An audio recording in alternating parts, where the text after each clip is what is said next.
National headlines often expose proven and sometimes unproven cases of corrupt, fraudulent, and questionable activities by individuals involved in politics, from lowly congressional campaign staffers all the way up to the presidency of the United States.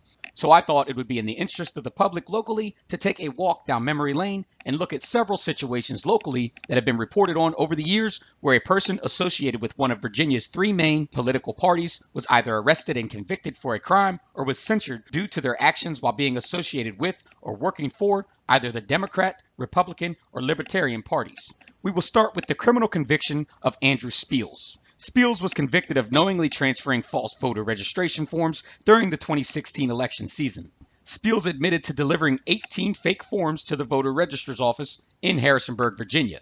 Some of the forms contained the names of dead people, including a Rockingham County judge's deceased father. Spiels was working for an organization at the time known as Harrisonburg Votes. The organization's head was former Harrisonburg Democratic Mayor Joe Fitzgerald. Fitzgerald was not charged in the matter, and Spiels claimed that he acted alone. Ironically, Harrisonburg Votes no longer exists, and attempts to reach Fitzgerald and Spiels have fallen on deaf ears. Breaking through news even went as far as trying to reach out to Fitzgerald's wife, Deb Fitzgerald, who currently serves on and is the chair of the Harrisonburg City School Board. Spiels' reason for committing the crime was that Harrisonburg Votes would pay their employees based on how many people they registered to vote, and he thought he wouldn't meet his quota. Breaking Through News would like to learn more about Harrisonburg Votes and where it was getting its funding and why they were paying people to register voters. But without Spiels or Fitzgerald's willingness to talk to us, we couldn't find out much more. The second case we will look at in this report will be the arrest and conviction of Andrew Jones. In 2010, Jones was arrested and charged with 33 counts of credit card robbery,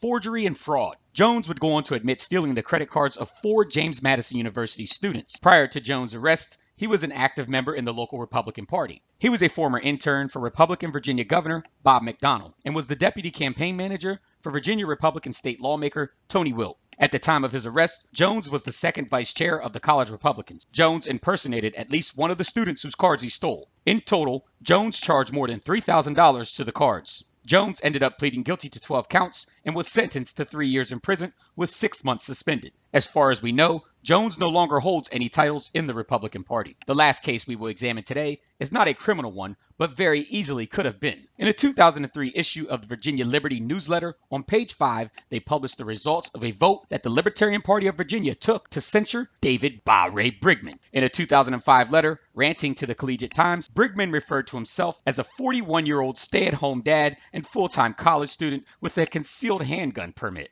Breaking Through News would also like to note that Mr. Brigman is the husband of Spotswood High School guidance counselor Lynn Brigman, who's also known as the Harambe meme mom, for her connection with a racist meme published on social media by her son that compared African American humans to gorillas. The reason for the Libertarian Party of Virginia's censure of David Brigman is well laid out in the sponsored ad. The ad reads as follows. Whereas David Brigman was in custody of the Libertarian Party of Virginia notebook computer and repeatedly refused demands to return it, it was subsequently discovered that the LPVA notebook computer was actually in the possession of someone in Rockford, Illinois. And whereas David Brigman mischarged $4,750 to the LPVA for a personal purchase. He alleged that this was a mistake. Despite repeated requests by the party, Brigman failed to voluntarily reverse the charges. The party was forced to contact the vendor of the goods in question to have the charges reversed. In a 14-0 vote that included the chair, vice chair, secretary, and treasurer of the Libertarian Party of Virginia, they voted to censure David Ray Brigman. We must note this is just one of many of the horrific actions of David Ray Brigman that have taken place over the years. He's been accused of multiple assaults and intimidation. Many organizations that he was once a part of